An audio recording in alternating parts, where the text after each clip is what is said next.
कैसे है सब लोग। सबको जय भीम जय भीम जय भीम। आशा करती हूँ कि सब अपने अपने जीवन में कुशल मंगल होंगे।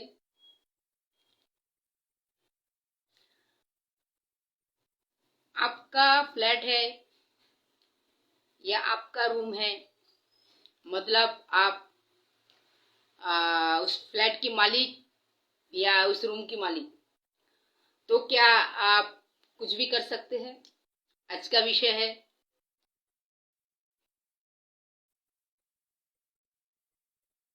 आज का विषय है कि आप रूम मालिक है,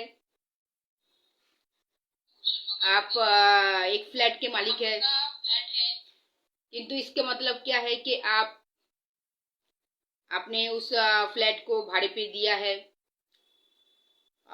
तो क्या आप कुछ भी कर सकते हैं क्या? तो आज का जो विषय है, आज का इसी विषय के ऊपर मैं बात रखूंगी।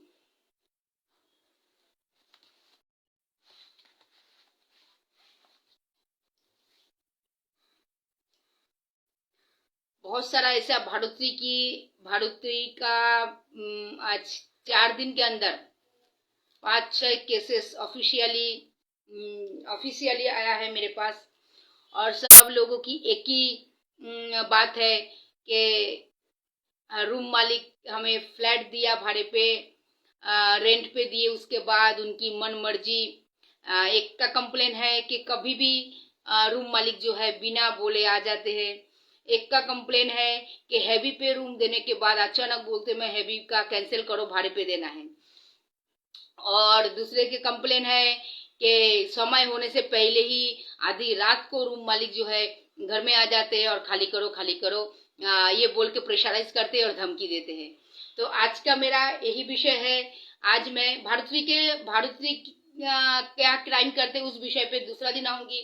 आज मैं यही बात रखूंगी कि अगर आप कोई फ्लैट के मालिक है, कोई रूम के मालिक है, आपने किसी को लीज पे 2 साल के लिए, 3 साल के लिए, 1 साल के लिए भी आपने किसी को भाड़े पे दिया है, और कोई कारणवशत अगर आपको कुछ प्रॉब्लम होता है, तो ये विषय पे मैं आज बात रख रही हूँ। आपने किसी को आपने आपके रूम पे भाड़े पे दिया है, तो जब आपने भाड़े पे उनको दिया है या हैवी डिपॉजिट पे दिया है, तो जरूर आपने कुछ कायदे से ही दिया होगा, या उसका एग्रीमेंट बनाया होगा, या रजिस्टर बनाया होगा, या नोटरी किया होगा। जो भी सिस्टम में प्रोसेस में बैठेगा वो आपने वो करके ही दिया होगा, है ना। किंतु कुछ कुछ रूम मालिक का ऐसा पाया जाता है, देने के बाद 2 महीना 3 महीने के बाद रूम मालिक क्या करते, हुज्जती मतलब कभी भी भाड़ोत्री के रूम पे आ जाना, और कभी भी उनको खाली करने के लिए प्रेशराइज देना। 1-2 दिन आगे पीछे हो जाता है तो ग्रुप बना के लेके जाके, भाड़े के 2 लोगों को लेके जाके उनके घर पे घुस जाना। तो आज उस विषय को ही मैं रखूंगी। इसका मतलब ये नहीं मेरा कोई व्यक्ति विशेष कोई रूम मालिक के विरुद्ध में ये बात नहीं है। जो मेरे पास ऑफिशियली पेपर आता है उसके ऊपर से ही मैं सारी बात को सोच के चर्चा करके फिर उस विषय को जनहित में मैं आप लोगों तक रखती हूँ। देखिए, आप कानूनी उस रूम के मालिक है, फ्लैट के मालिक है, आप मालिक ही रहेंगे। कानूनी मालिक परिवर्तन नहीं हो सकता है। किंतु इसका भी मतलब ये नहीं है कि आपने भाड़ोत्री को रूम दिया है तो आप कभी भी उस रूम पे जाके आप हुज्जती कर सकते। सारे चीज की एक कायदा होती है। अगर भाड़ोत्री को आपने लीज पे दिया है या भाड़े पे दिया है, जो भी A to Z, जब वो उस चीज की पे कर रहा है, उसकी एक टाइमिंग पीरियड हुआ है, 1 साल 2 साल 3 साल के लिए आपने भाड़े पे दिया है, तो कथित रूप में उस रूम का वो उस जब वो भाड़ा पे कर रहा है और वो 1 साल के लिए आपने उनको भाड़े पे दिया होगा या लीज पे दिया होगा या रेंट पे दिया होगा, उस टाइम के अंदर वही उस घर की मालिक होती है। ठीक है, ये बहुत जानना बहुत जरूरी है। आपने एक टाइम पीरियड के लिए उनको दिया है तो उसकी देख रेख की जिम्मेदारी, उनकी समय पे जो कंडीशन हुआ है कंडीशन को निभाने की सारी वो कर रही है। तो भाड़ोत्री उस टाइम पीरियड के अंदर उस प्रॉपर्टी की मालिकी होती है, एक अर्ध सत्य होती है, ठीक है, क्योंकि वो सारे विषय को ध्यान रख रही है, खाली वो उस रूम की भाड़ोत्री नहीं है, ठीक है।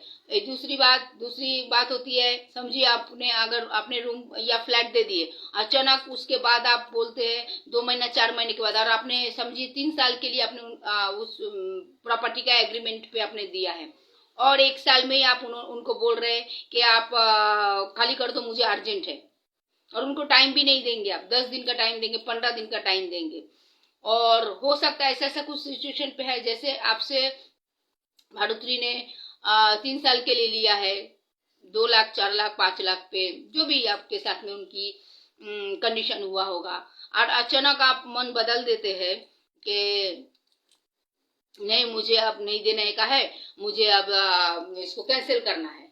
तो कैंसिल करने का भी एक टाइमिंग पीरियड होता है, उसके पहले आप कैंसिल नहीं कर सकते, क्योंकि आपने जो पेमेंट उनसे उठाया 2 लाख 5 लाख 10 लाख, वो तो आपने यूज किया। आज मैं टोटली वो विषय को लेके आ रही हूँ, रूम मालिक जो भाड़ोत्री के साथ में व्यवहार करते हैं, मैं उस बात को लेके आ रही हूँ। तो आपने तो उस पैसे को तो आपने यूज कर लिए, जो भी आपका प्रॉब्लम होगा, यूज करने के बाद आपको लगा कि मेरा तो काम अभी निकल गया, चलो मैं अभी फिर पैसे का अरेंजमेंट हो गया, तो मैं अभी उनको निकाल देता हूँ। तो ये गलत है, कतई टोटली गलत है। और उसके बाद अगर समझिए भाड़ोत्री अगर बोलते नहीं, मैंने 3 साल का एग्रीमेंट किया है, तो मैं 3 साल में ही निकलेगी या निकलेगा, ठीक है, तो आप क्या करेंगे, आप अपनी बल प्रयोग करेंगे, गुंडागर्दी करेंगे, बेकायदे से आप उस प्रॉपर्टी की कब्जा लेने की कोशिश करेंगे। अगर ऐसा आप करते हैं, तो पहले तो मैं रिक्वेस्ट करूंगी कतई ऐसा ना करें। अगर आप ऐसे करते हैं तो आपके ऊपर भी बहुत डेंजरस धारा लागू हो जाएगा, और जिस कारण आपका रूम भी आपके हाथ से जाने का चांसेस बढ़ जाता है। आपका रूम जो है, बोलते ना, खतरे की जोन पे आ जाता है, ठीक है, जो भाषा में मैं समझा सकती हूँ, खतरे के जोन पे आ जाता है, क्योंकि जब आप सिविल मैटर को क्राइम में तब्दील करेंगे, क्योंकि अगर सिविल मैटर है, आप लीगली आपने उनको दिया है 2 साल 3 साल के लिए, किंतु आपने बीच में ही आपका मन आप बदलते हैं, और उसमें आपकी भाड़ोत्री का या जो भी आपके फ्लैट में रेंट पे है, उनको वो राजी नहीं है ये कंडीशन पे, वो बोला है कि मेरा जो टाइमिंग पीरियड होगा, मैं टाइमिंग पीरियड में खाली करेगा, क्योंकि मैं आपको ये पैसा आपको दिया हूँ, पेमेंट किया हूँ, तो मैं 2-3 साल के लिए मैं यहाँ पे रहने के लिए ही मैं आपको इतना पेमेंट दिया, या जो भी है, बहुत सारे चीज होती है, डॉक्यूमेंट्स का भी बात होता है, कभी कभार रेंट के रूम पे भी कभी कभार डॉक्यूमेंट्स भी चेंज करना पड़ता है।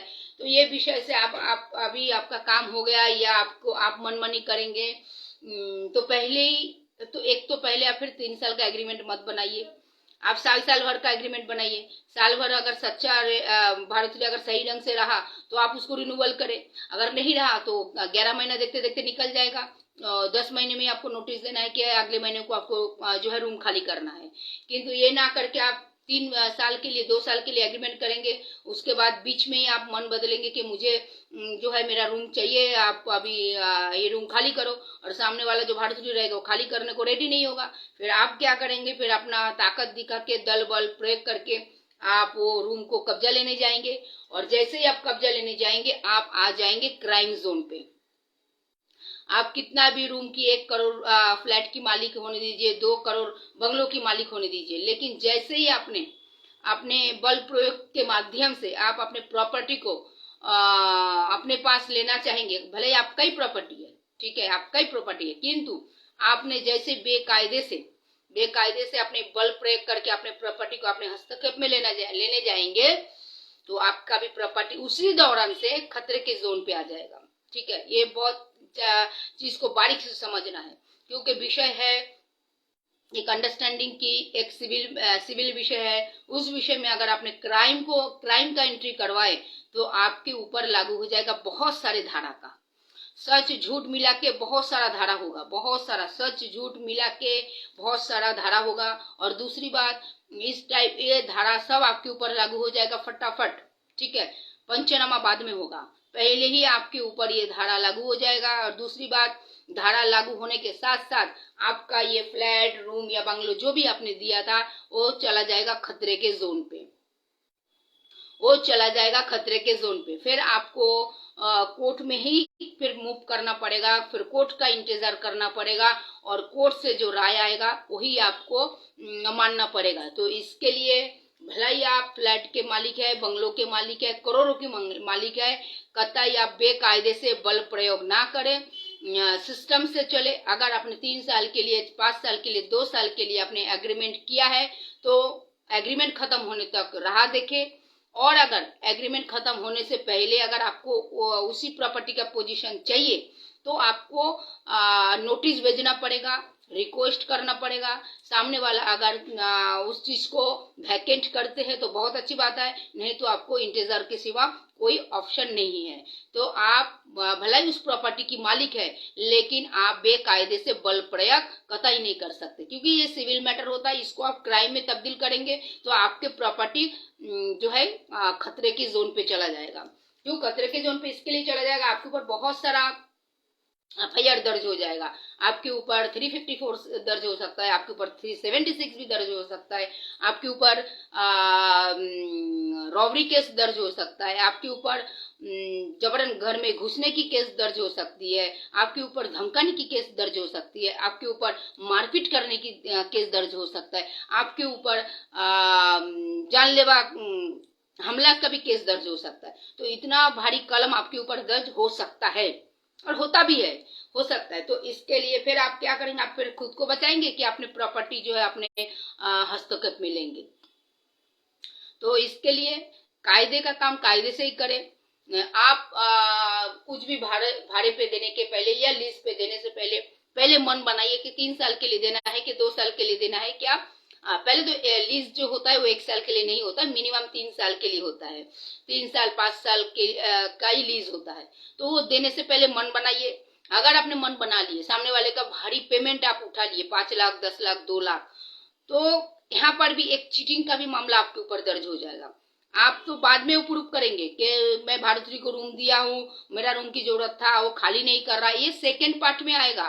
ठीक है, ये सेकेंड पार्ट में यही कानून को समझना है। बहुत सारे रूम मालिक जो है अपना बल प्रयोग दिखाता है, अपने मूड दिखाता है, मूड के मुझे मूड आया है अभी मुझे नहीं देना है। अरे भाई, तुमने तो उसका जो 5 लाख 10 लाख लिए वो तो यूज भी किया है ना, वो आपने तो यूज भी किया है, और आपने 3 साल के लिए किसी को लेके आए हैं तो वो पेमेंट जो है एक भारी मात्रा में एक पेमेंट जो है आपने यूज किया है, और 3 साल के लिए वो आए हैं। तो बहुत सारा समय पे ऐसा होता है, बहुत सारा डॉक्यूमेंट्स भी सामने वाला कभी कभार चेंज करते कि नया एड्रेस पे डॉक्यूमेंट चेंज करते, और आप अचानक 3 साल के एग्रीमेंट करके आप बोल रहे हो नहीं मुझे 6 महीने में मेरा जो बंगलो है, फ्लैट है, रूम है मुझे चाहिए। तो ये एक औपचारिक व्यवहार होता है, औपचारिक व्यवहार होता है। तो ये औपचारिक व्यवहार जो होता है ये भी एक क्राइम के दायरे में आएगा। ये रूम मालिक लोगों को बहुत अच्छी तरह समझना है। आप करोड़ों का प्रॉपर्टी के मालिक है, अच्छी बात है, लेकिन इसकी मतलब ये नहीं है आप कानून के भी मालिक नहीं है। ठीक है, तो इसके मतलब आप कानून को लेके नहीं खेल सकते, आप कानून के मालिक नहीं है, कानून के सर्वेंट है आप। कानून जिस तरह चल रहा है चलेगा, कानून के नीचे आपको रहना है, आप कानून के ऊपर नहीं है। तो ये चीज को रूम मालिक लोगों को, फ्लैट के मालिक को समझना है। भले आप 10 करोड़ फ्लैट के मालिक होने दो, उससे कोई फर्क नहीं पड़ता, लेकिन आपको कानून के नीचे रहना पड़ेगा, कानून को समझ के चलना पड़ेगा आपको। आप रात को 10 बजे, 11 बजे, 8 बजे, 7 बजे आप कभी भी भाड़ोत्री के घर पे नहीं जा सकते। भाड़ोत्री को बिना इन्फॉर्म करके आप नहीं जा सकते। भले ही रूम आपका है, लेकिन जब तक भाड़ोत्री उस घर में, उस रूम पे है और उसकी कंडीशन पे है और उस घर की देखभाल कर रही है, तो उस घर की मालिक भी उस समय के लिए वही होती है। तो इसके लिए आपके भी घर, आपका ही घर है, लेकिन आपके ही घर में जाने के लिए आपको कायदे से जाना पड़ेगा। आप 6 बजे के बाद आप भाड़ोत्री से भी मिलने के लिए भाड़ोत्री के घर पे जा नहीं सकते, और भाड़ोत्री के इजाजत के बगैर भी आप जाके बिल नहीं मार सकते। ठीक है, हाँ, इसमें विषय आता है कि अगर उन्होंने समय चला गया फिर भी रूम खाली नहीं कर रहा है, वो विषय अलग है। लेकिन मैं आज जो विषय को मैं आज उठा के लेके आ रही हूँ, विषय ऐसा है, आपके करोड़ों का प्रॉपर्टी होने के बावजूद भी आप अपने मर्जी से कुछ भी कांड ऐसा नहीं कर सकते जिसके कारण कि सिविल मैटर क्राइम मैटर पे तब्दील हो जाए। तो इसकी भुगतान भाड़ोत्री को बिल्कुल नहीं भुगतना है। इसकी भुगतान भाड़ोत्री को भुगतना नहीं है। इसके कारण भाड़ोत्री को फायदा होगा। इसके कारण आपकी इस घटना के कारण भाड़ोत्री को फायदा होगा, मुनाफा होगा, भाड़ोत्री को नुकसान पे जाएंगे आप, क्योंकि क्राइम को आपने किया है, सिस्टम को उंगली आपने दिखाया है, कानून को तोड़ा आपने। तो इसके कारण बहुत सारे एलिगेशन आपके ऊपर आ जाएगा, बहुत सारे एफआईआर फटाफट दर्ज हो जाएगा, बाद में पंचनामा होगा, बाद में 4 साल के बाद कोर्ट में मूव करेगा घटना। बहुत ज्यादा आप पीछे पड़ेंगे तो 3 साल लगेगा कम से कम मैटर को कोर्ट में आने के लिए, 3 साल, और आगे केस चलेगा 5 साल, तो मतलब इसमें 8 साल खत्म। तो मतलब आपकी आधे घंटे की क्राइम के लिए, आधे घंटे की दादागिरी के कारण आपका 8 साल जो है बर्बाद हो जाएगा। ठीक है, और 8 साल के बाद भी क्या रिजल्ट आएगा कोई गारंटी नहीं। तो इसके लिए भला ही आप कोई फ्लैट के मालिक है, बंगलों के मालिक है, सिस्टम से चले, कायदे से चले, आपने भाड़े पे दिया है, इसके मतलब वो नहीं कि सामने वाला भी बहुत कमजोर है, आप 1 करोड़ की प्रॉपर्टी के मालिक है तो आप कुछ भी करेंगे, ऐसा नहीं होता है। आपको कायदे से चलना पड़ेगा। तो ऐसे ही एक विषय मेरे पास आया है परसों, हैवी डिपॉजिट देने के बाद उन्होंने अचानक उनके मूड हुआ कि मुझे हैवी पे नहीं देने का, मुझे भाड़े पे इसको बदलना है। अरे बाबा, ये क्या तुम्हारा बाप का राजा है क्या, हर जगह पे मूड चलता है? ऐसा नहीं होता है ना, कायदा तो कायदा होता है। और हैवी पे नहीं देना है तो पहले ही मूड बनाओ कि नहीं, मुझे हैवी पे नहीं देना है। वो सामने वाले को बोल के लो कि मैं ये हैवी का बना रहा हूँ, और इसमें मेंशन करो कि मैं 1 साल इसको हैवी पे मेंटेन करूंगा या मेंटेन करूंगी, उसके बाद इसको मैं भाड़े में तब्दील करूंगा या करूंगी। तो उसमें भी लिखावट होता है। और भाड़े पे जो होता है, इतना भारी रकम का डिपॉजिट भी नहीं जमा होता है। जो राशि जमा किया जाता है भाड़े पे इतना नहीं होता है। भाड़े पे 2 महीने का जो भाड़ा बनता है उस भाड़े का डिपॉजिट जमा होता है। ठीक है, फिर उसमें लाख 2 लाख 5 लाख नहीं जमा होता है। और हैवी का जो होता है टोटली एक साथ में पेमेंट लिया जाता है, और वो पैसा रूम मालिक को फिर वापस रूम खाली कराते वक्त वो पैसा पार्टी को पेमेंट भी वापस भी करना पड़ता है। तो ये सब सारी चीज होती है। तो मैं वही रूम मालिक को, प्रॉपर्टी के मालिक को मैं रिक्वेस्ट करूंगी, कायदे को ध्यान रखिए, नहीं तो टोटली नुकसान का रान और नुकसान की भरपाई आपके ही तरफ है, आपकी तरफ है। आप बोलेंगे मैं रूम के मालिक हूँ, मैं कुछ भी कर सकता हूँ, मैं सेटिंग कर सकता हूँ, मैं सेटिंग करके खाली करवा सकता हूँ। देखिए, सेटिंग भी, मैं अभी एक बात बोलती हूँ, मैं नाम नहीं लूंगी किसको सेटिंग करके कर सकते आप। सेटिंग का भी एक दायरा होता है। उस दायरे के आगे जाने के बाद उस सेटिंग का भी जो प्रभाव है, जो पावर है, वो खत्म हो जाता है। वो भी समझना है। आप किसी को भी सेटिंग करके जबरदस्ती कर सकते, जबरदखल करने की कोशिश कर सकते, लेकिन उस सेटिंग का भी एक दायरे के बाहर जाके वो खत्म हो जाता है, उसकी पावर। तो कुछ क्षेत्रों में सेटिंग का भी पावर नहीं चलता है। तो इस कारण अगर आपका फ्लैट है या रूम है, आपको अर्जेंट चाहिए, आपने 3 साल के एग्रीमेंट किया लेकिन आपको 2 साल में ही कुछ कारणवशत आपको चाहिए, हो सकता है कुछ कारणवशत, तो आप आपके रेंटल को, आपके भाड़ोत्री को आप रिक्वेस्ट कर सकते हैं, आप समझा सकते हैं, या आपने लिखित के हिसाब से उनको बता सकते कि मेरा ये प्रॉब्लम है, मुझे प्लीज आप कोऑपरेट करें, आप ये रूम या फ्लैट जो है मुझे वापस करने में मेरी सहायता ही करे। ऐसा बोल के अच्छे से वकील के माध्यम से आप उनको एक लेटर लिख के दे सकते। किंतु ये उनकी मर्जी, जो उस रूम पे या फ्लैट में रह रहे हैं, 3 साल के लीज पे या एग्रीमेंट पे हैवी डिपॉजिट पे आया है, वो 3 साल के पहले अगर नहीं छोड़ता है तो आप जबरदस्ती नहीं कर सकते। आप कितना भी बड़े पावरफुल रूम मालिक क्यों ना हो जाए, आप जबरदस्ती बिल्कुल नहीं कर सकते। तो इसके लिए इस विषय को समझना बहुत जरूरी है। आप जैसी जबरदस्ती करने की कोशिश करेंगे, आपके ऊपर चढ़ जाएगा बहुत सारा एफआईआर। आप बोलेंगे कैसे होगा, प्रूफ नहीं है, मैं वीडियो बनाते बनाते मैंने रूम पे गया, कुछ नहीं होगा, सब फेल हो जाएगा। क्योंकि आपने जैसे दायरा क्रॉस किया वैसा ही आपके ऊपर चार्जेस लगना चालू हो जाएगा। ठीक है, आप बोलेंगे मैं देखिए वीडियो बनाया था, बहुत सारा है, बाद में फिर बहुत सारी बातें आएगी, एडिटिंग करके आपने प्रूफ किया, वो अलग बात। लेकिन पहले आप आ जाएंगे क्राइम के शिकंजे पे, और आपका रूम जो है या फ्लैट जो है, बंगलो जो है, चला जाएगा खतरे के जोन पे। और आपको 8 साल उस आपकी प्रॉपर्टी को, जो आपको 6 महीने में आपके पास आ रहा था, वो प्रॉपर्टी को आने में आपको लग जाएगा 8 साल। ठीक है, और 8 साल तक आप उस रूम के आगे पीछे भी नहीं जा सकते, आपके एक गलती के कारण उस रूम के आगे पीछे भी नहीं जा सकते। तो इसमें मुनाफा किसका होगा? मुनाफा होगा जो उस रूम पे रह रहा है, मुनाफा उसको होगा, मुनाफा उसको होगा। ठीक है, तो ये सारी चीज समझना है। ये विषय यहाँ पे आता है पेशेंस की। पेशेंस रखना बहुत जरूरी है। पेशेंस ही आपको बहुत सारा, देखिए कोर्ट में भी कोई भी मैटर होता है तो भी विक्टिम बोलिए, विपक्ष पार्टी बोलिए, हर किसी के लिए पेशेंस रखना पड़ता है। तो पेशेंस बहुत बड़ी इंपॉर्टेंट चीज है, पेशेंस रखिए। बल प्रयोग से हर चीज नहीं जीता जा सकता है, बल प्रयोग हर जगह पे नहीं काम आता है। ठीक है, तो फिर बाद में आपके ऊपर उस रात को, तो आपके ऊपर उस टाइम तो एफआईआर दर्ज हो गया कि आपने रूम खाली करवाने के लिए बल प्रयोग किया, 10 भाड़े के टैटू को लेके आए। लेकिन उसी दौरान अगर आप बोलेंगे क्या मैं सेटिंग किया हूं तो मेरे ऊपर केस लागू नहीं होगा, केस 100% आपके पास लागू होगा, क्योंकि बाप का भी बाप बैठा रहता है। तो केस आपके ऊपर लागू फाइनल है।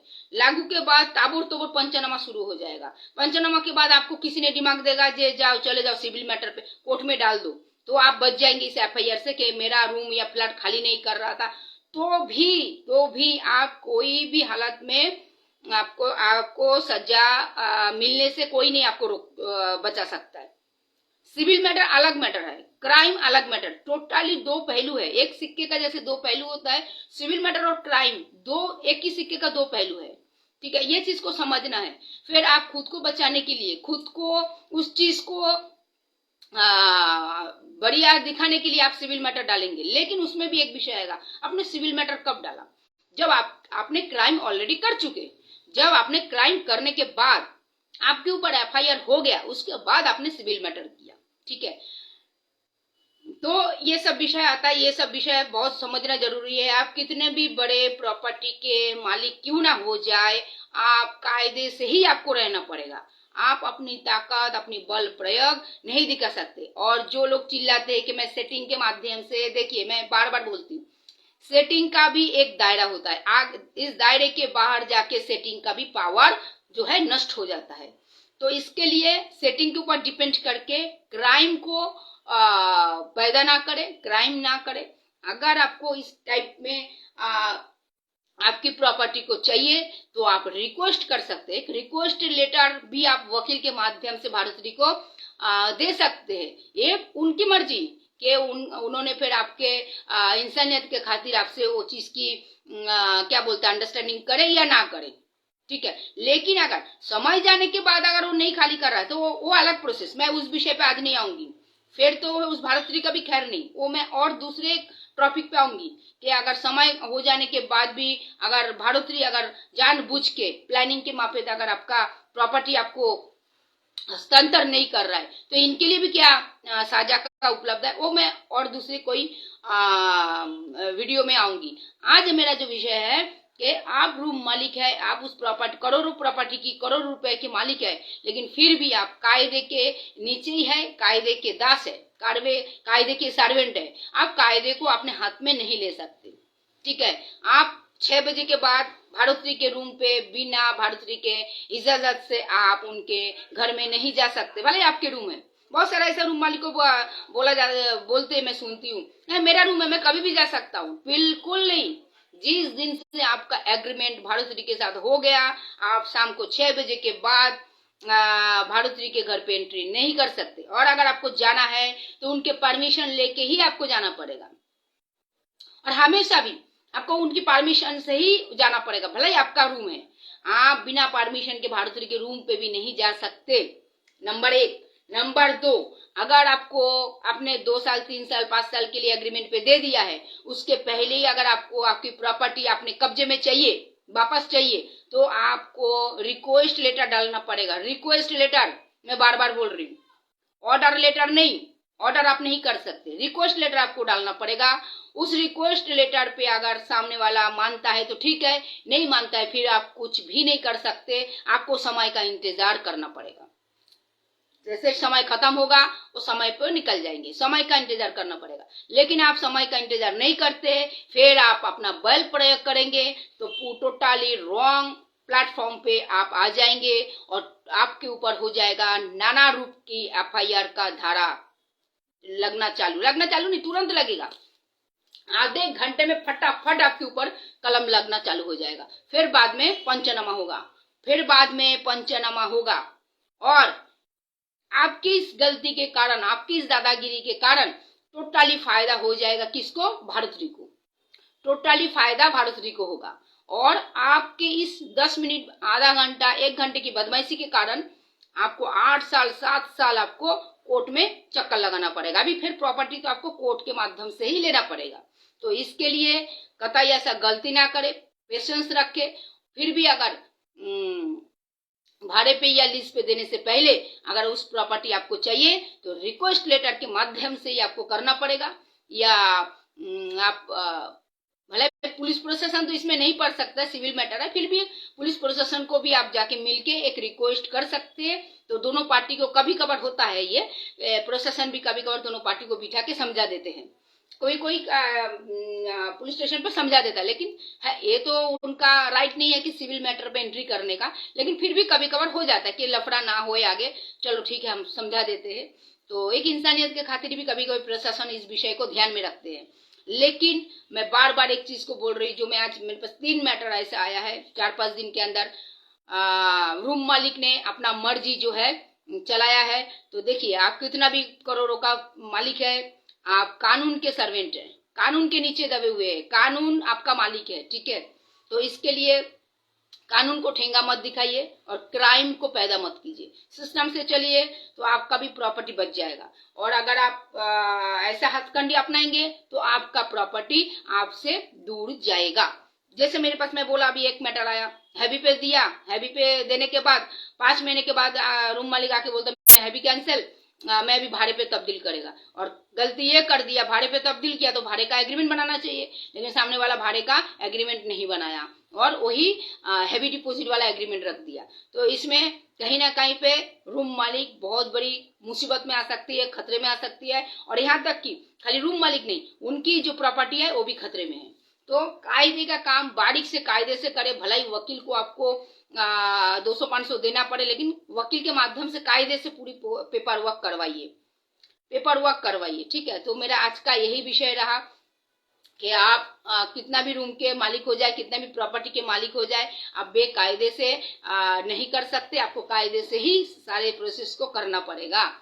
तो ऐसा विषय है। और दूसरी बात, मैं बार बार एक चीज बोलती हूँ, जब मेरे पास इस टाइप की घटना आती है मैं ताबड़तोड़ फोन करती हूँ जिसके विपक्ष में है कि भाई देखो तुम्हारे विपक्ष में ये बात आया है, आइए बैठिए, बात करिए, जरूर समाधान होगा। क्योंकि सामने वाला अगर आया है मेरे ऑफिशियली मेरे पास तो समाधान करने के लिए आया है, वो तो प्रॉब्लम बढ़ाने के लिए नहीं आया ना, तो समाधान करने के लिए आया है। तो मैं अगर आपको कॉल कर रही हूँ, आपको मौका दे रही हूँ कि आइए समाधान करिए, आइए समाधान करिए, आप फोन पे नहीं मान रहे, मैं आपको समय दे रही हूँ, समाधान पे आइए, समाधान पे आइए। अगर आप समाधान पे नहीं आएंगे, अपना जबरदस्ती दिखाएंगे, अपने क्या बोलते उसको, अपना दादागिरी दिखाएंगे, तो मुश्किल आपके लिए ही बढ़ेगा, मुश्किल आपके लिए ही बढ़ेगा। फिर मैं कोर्ट में खुद खड़ा होके पोजीशन ऐसा आएगा तो मैं विटनेस पे भी खड़ा हो जाएगी, क्योंकि सारे विषय जब मेरे जानकारी में आएगा तो मैं विटनेस के तौर पे भी मैं आपके खिलाफ खड़ा हो सकती हूँ कोर्ट में। तो ये विषय को ध्यान रखे।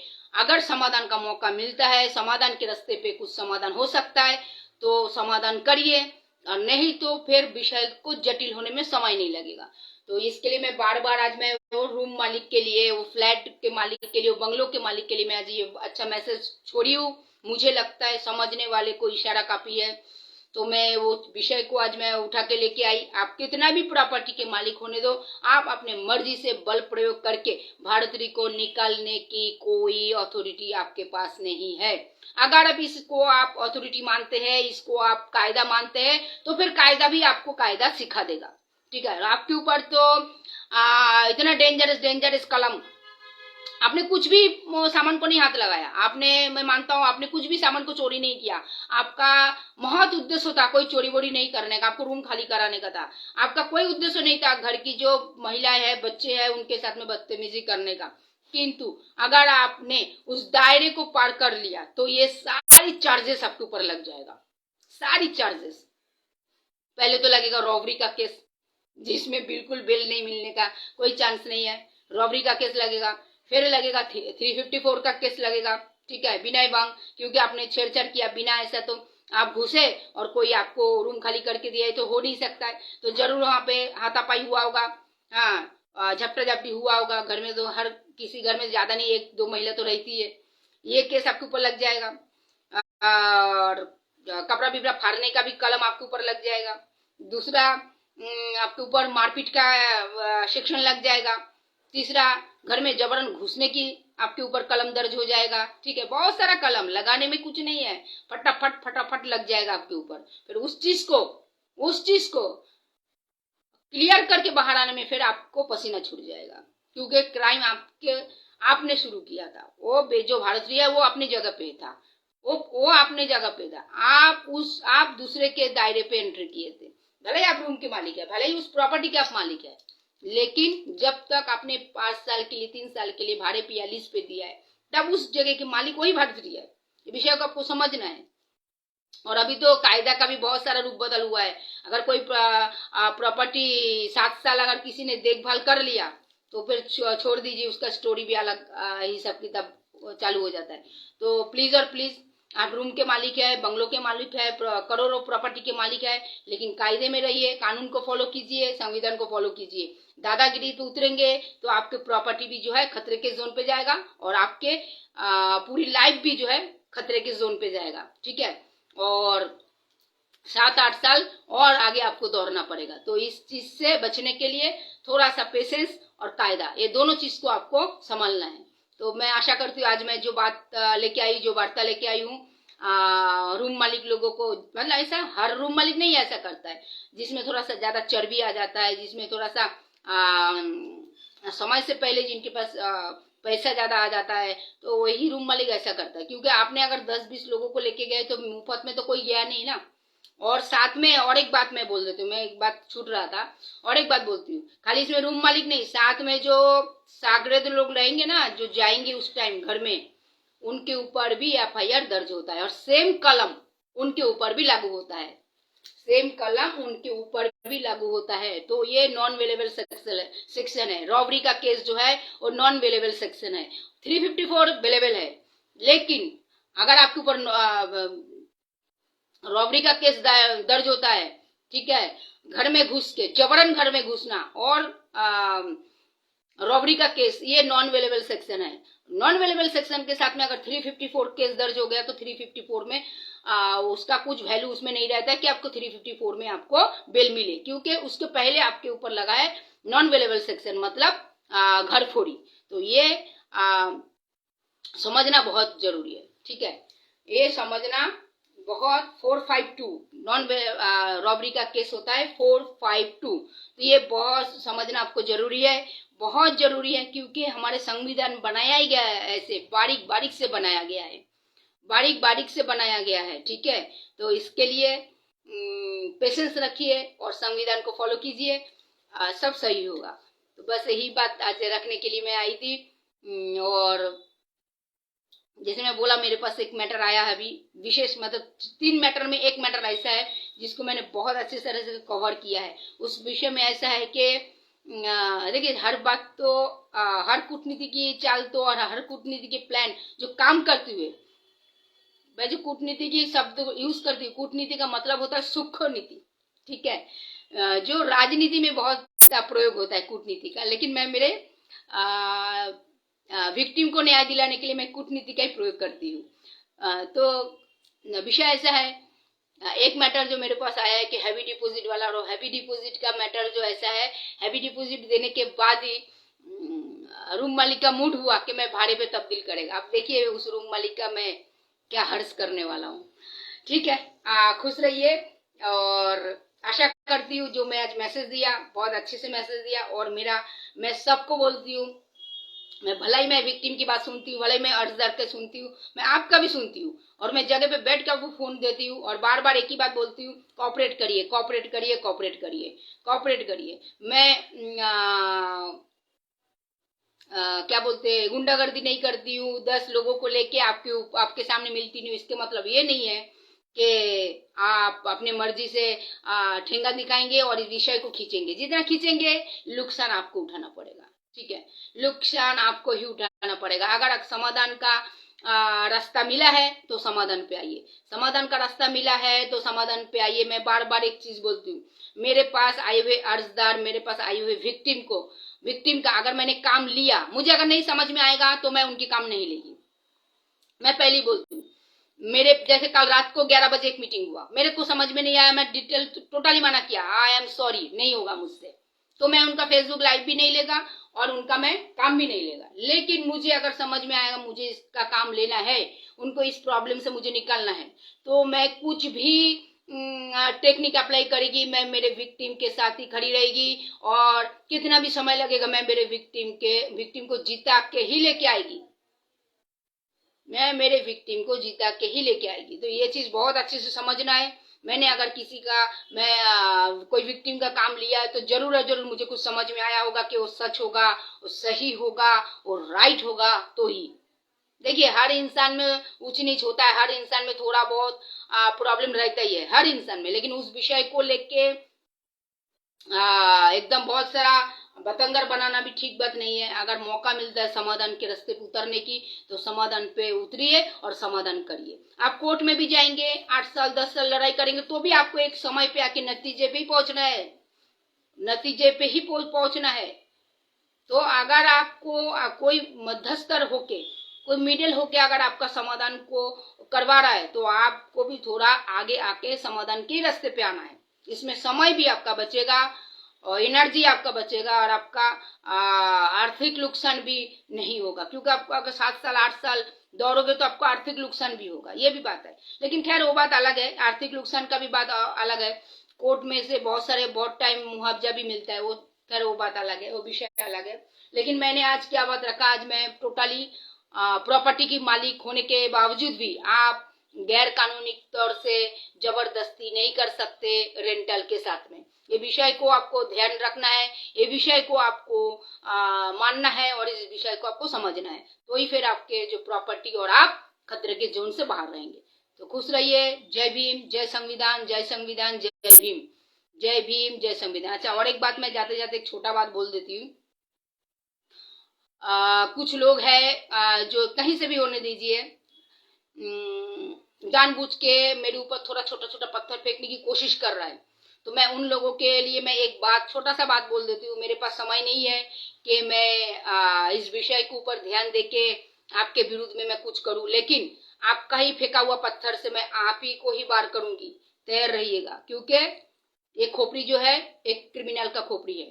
तो ध्यान रखे, सतर्क रहे और सावधान रहे।